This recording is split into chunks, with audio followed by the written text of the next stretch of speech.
to you? It doesn't matter because not everybody listens to everything. I mean, if they do, they're going to have heard my plumber midwife story 700 times. You did tell it, didn't you? I didn't make that up. You did tell it. Yeah, I'm sure I did. Okay, we're recording. All right. All right, welcome back to a bonus episode where...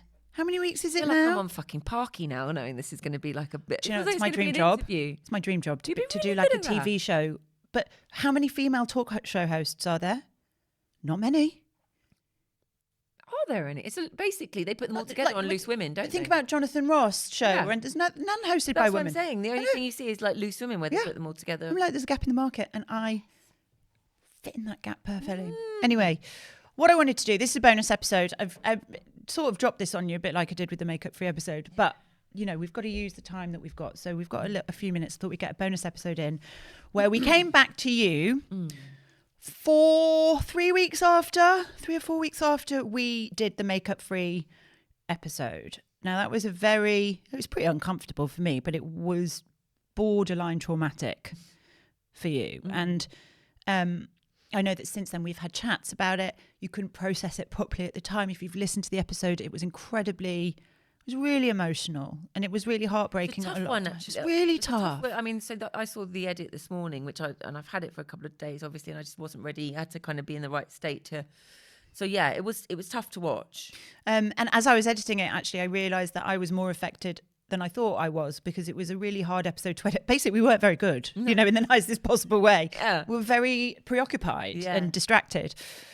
So I wanted to come and do a quick bonus episode and talk to you, now that you've had a few weeks to process it, about what that experience was like, and whether it's changed your approach to makeup and how important it is to you or not, or whether it's just reinforced everything that you already believed. Yeah, I've definitely seen a change. Definitely seen a change in, like, so directly after there was a sense of freedom. So if I thought to myself, God, if I can come on camera and do that, then, I can face the rest of the world. And I hadn't even seen what it looked like at that point on camera, because I didn't look at a mirror all day, didn't look at the monitor when we came into the studio. Because I knew I couldn't talk and do it if I had, because I just talked myself out of it otherwise. So I think it helped going out and doing the Vox Pops as well, because that was stepping outside of the studio. That was actually looking people in the face as well, with a bare face, which I'd never done before, ever. So why is Father Christmas calling your phone? Who the fuck is that? At Christmas time, I changed Jimmy's number to Father Christmas.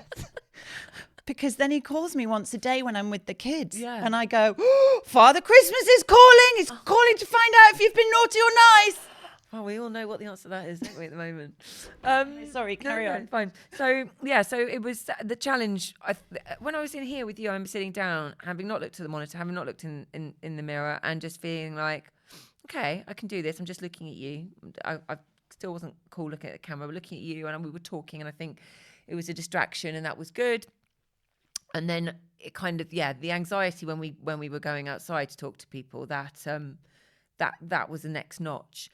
But I think it was that, and having known I've been on camera, that really made me go, hold on a minute. If I can do that, and and there were some nice things said when we were out on the streets.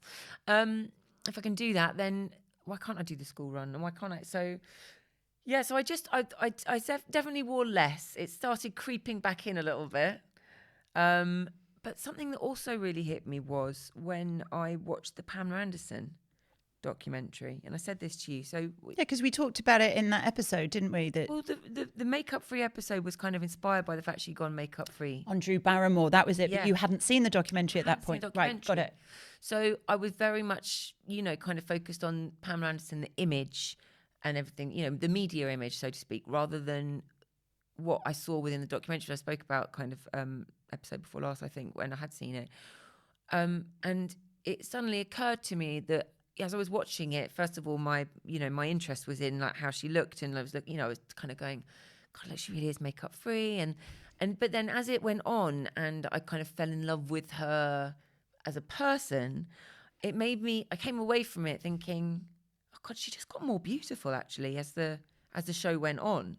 And I thought to myself, maybe that's how I should look at at myself and kind of go, look, you know, your personality is enough for people to see a beauty kind of outside of the aesthetics of what is you deem as socially acceptable. So it's almost like accepting that that it's okay to have different versions of yourself that are all really acceptable, rather than just one version that you believe is the only acceptable one. So like you can have a makeup-free version of Emma that does the school run, that's great fun, that does all of this stuff. Yeah. And that's just as viable. Are you there yet? Work in progress. So the confidence that comes with a bare face isn't quite there yet. You can do it, but you're still sort of white knuckling it a little bit. Would that be? Yeah, and I think I'd still, if I had, you know, if I was having a bad skin day or just looking a bit hanging, I still would have to put something on then. What other advantages did you find when you weren't wearing as much makeup? Oh my God, I've got so much more time. I've got so much more time. Yeah. I don't argue with my husband as much because I'm not Faffing. faffing. It's mad. I'm just, it's really liberating. And do you know what's so beautiful? I got to bed at the same time as my husband each night because I didn't have to do like these different 5 steps of removing my makeup.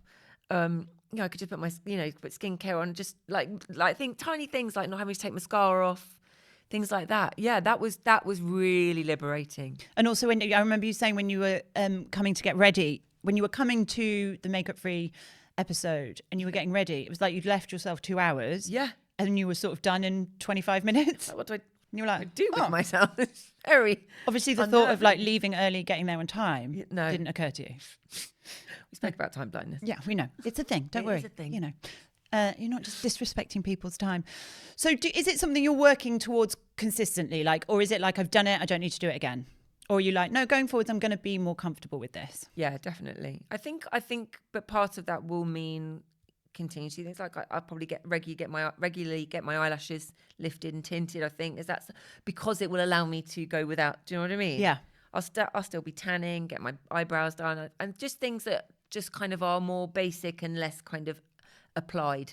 Nice. On the daily. Yeah. Do you, because you've got girls, is there an element of that that's sort of encouraging you to challenge this? Because obviously, you know, is this something, do you worry that this obsession with makeup, and I say obsession, I don't mean it like that, but like this. No, I think it's fair to say it. Maybe it's obsession, is something you might transfer onto your girls? Yeah, definitely.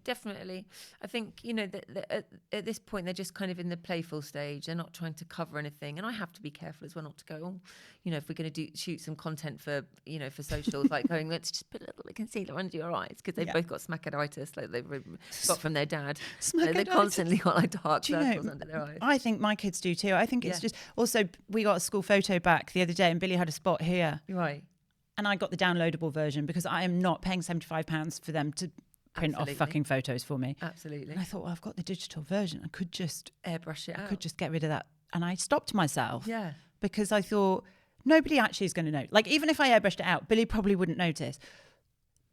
But it's the beginning of a very slippery slope. Right. So I was like, no, I'm going to leave it. So she will have that spot forever. And that's fine. Passage of time, isn't it? Yes. That kind of, we all went through that. God, I look back at my school photos. Yeah, you can see really badly applied concealer on mounds on my face.